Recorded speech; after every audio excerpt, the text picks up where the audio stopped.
આપણા વેદમાં આપણા ઘણા બધા નાના નાના એક એક શબ્દમાં ઘણા બધા અર્થો સમાયેલા છે, અને એમાં આ બતાવવામાં આવ્યું છે જન્માંદસ્ય. જન્માંદસ્યનો અર્થ બતાવ્યો છે આપણે ન હતા ત્યારે પણ જે હતો તે આપણે છીએ, અને તે છે એ, અને આપણે નહીં હોઈએ અને છતાં રહેવાનો છે તે કોણ છે? બ્રહ્મ, ઈશ્વર.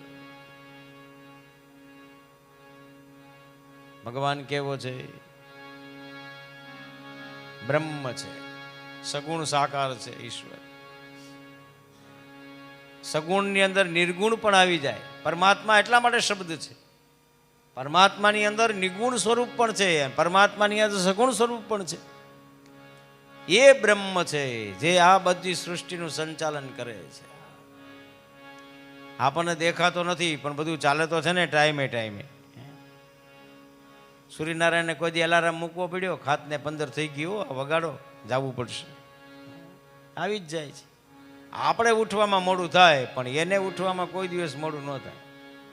આપણું માથું દુખે પણ એનું કોઈ દિવસ માથું ન દુખે. Regular, time to time.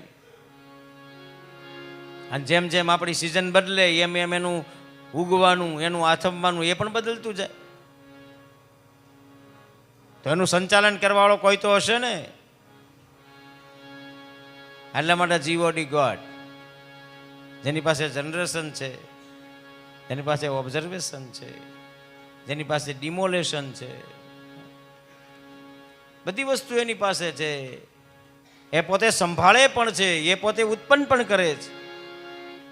Generation એટલે ઉત્પન્ન કરવું. જનરેટર થાય ને, ઉત્પન્ન કરે. પાવરને કેમ ઉત્પન્ન કરે? વિદ્યુત ઉત્પન્ન કરે. પાછું એનું ધ્યાન રાખે. ઓર્ગેનાઇઝર છે, કોઈ પણ વસ્તુનો ઓર્ગેનાઇઝર હોય. હમણાં ભાઈ ઓમ કહેતો હતો કે હું હવે આ બધું કાંઈક ઓર્ગેનાઇઝ કરીશ બધું. એવું કોઈ કેવું શું કીધું એને? કોન્સેપ્ટ. હા, એનું કેમ એ બધું સંભાળે આખે આખું કાર્યક્રમ.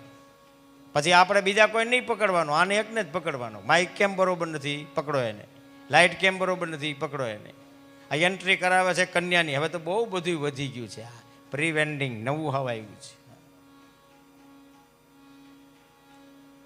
આ બધું એનું કોઈ એક સંચાલન કરવા વાળો એકને કામ હોપી દે એટલે બધું સંભાળી લે, દોડે રાખે. એ બધી એવી રીતે ભગવાન વિષ્ણુ છે, એ મોટામાં મોટા ઓર્ગેનાઇઝર છે. આ બધું આ સંભાળે.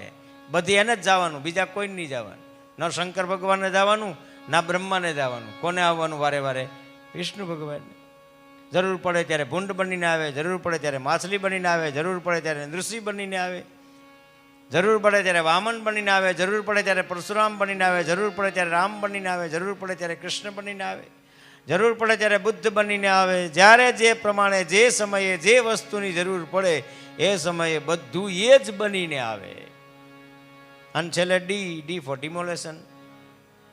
એમ લાગે કે હવે બહુ બહુ બધાએ આમ દબાણ કરી દીધું છે અને રસ્તો હાલવાનો રહ્યો નથી, ત્યારે મ્યુનિસિપાલિટીની ગાડી આવે ને બધું ડિમોલેશન કરી જાય. એમ શંકર ભગવાન આવે ને બધું હમુનમું કરતા જાય. તો ત્રણે ત્રણ તત્વ જેમાં સમાયેલા છે એનું નામ છે બ્રહ્મ. યાદ રાખજો, વ્યક્તિ એક છે, કામ અલગ અલગ છે. હું ઘણી કથામાં દ્રષ્ટાંત આપું છું આ કે આપણે જ્યારે કોઈ નાના નાના છોકરાઓને લઈ અને સમુદ્રના કાંઠા ઉપર ગયા હોય, ત્યાં ઘણી બધી સુંદર મજાની રેતી હોય.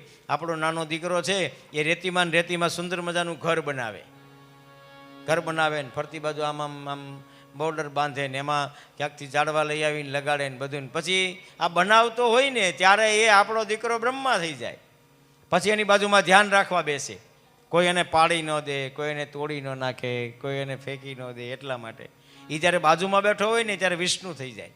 અને પછી એના મમ્મી પપ્પા વારે વારે સાથ કરે, ચલો બેટા હવે જવું છે, ચલો બેટા હવે જવું છે, હવે જવું છે. અને પછી ખૂબ એને ખીચ ચડે એટલે પગની લાત મારી અને એનું એ મકાન છે એને પાછું માટીમાં મિલાવી દે. જ્યારે પગની લાત મારે ત્યારે શિવ બને. દીકરો આપણો એક જ છે, પણ જ્યારે મકાન બનાવ્યું ત્યારે બ્રહ્મા થયો, ધ્યાન રાખ્યું ત્યારે વિષ્ણુ થયો, અને ક્રોધિત થઈ પગની લાત મારી અને એ મકાનને પાછું ફેંદી નાખ્યું, એને મકાનને તોડી નાખ્યું ત્યારે શિવ થયા. શાસ્ત્ર કહે છે આ ત્રણેય એક જ સ્વરૂપ છે. જન્માંદસ્ય. એ આપણા ભૂતકાળને પણ સમજે છે, આપણા વર્તમાનને પણ સમજે છે અને આપણા ભવિષ્યને પણ સમજે છે. એને ખબર છે બધી. અડધો કલાક પછી શું થવાનું છે મને ને તમને ખબર નથી, પણ એને ખબર છે અડધો કલાક પછી કેમ થવાનું છે, શું થવાનું.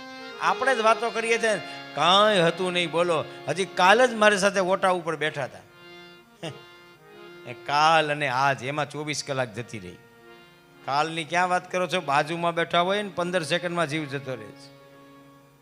આપણને ખબર નથી, પણ એને બધી ખબર છે. એનો અર્થ જન્માંદસ્ય. ભગવાન કેવો છે?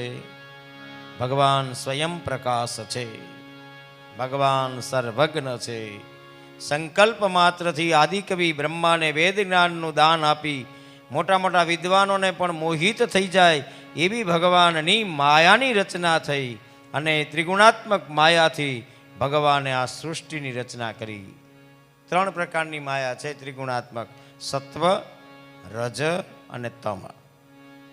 અને આ ત્રિગુણાત્મક માયાથી ભગવાન સ્વયં પ્રકાશિત થયા.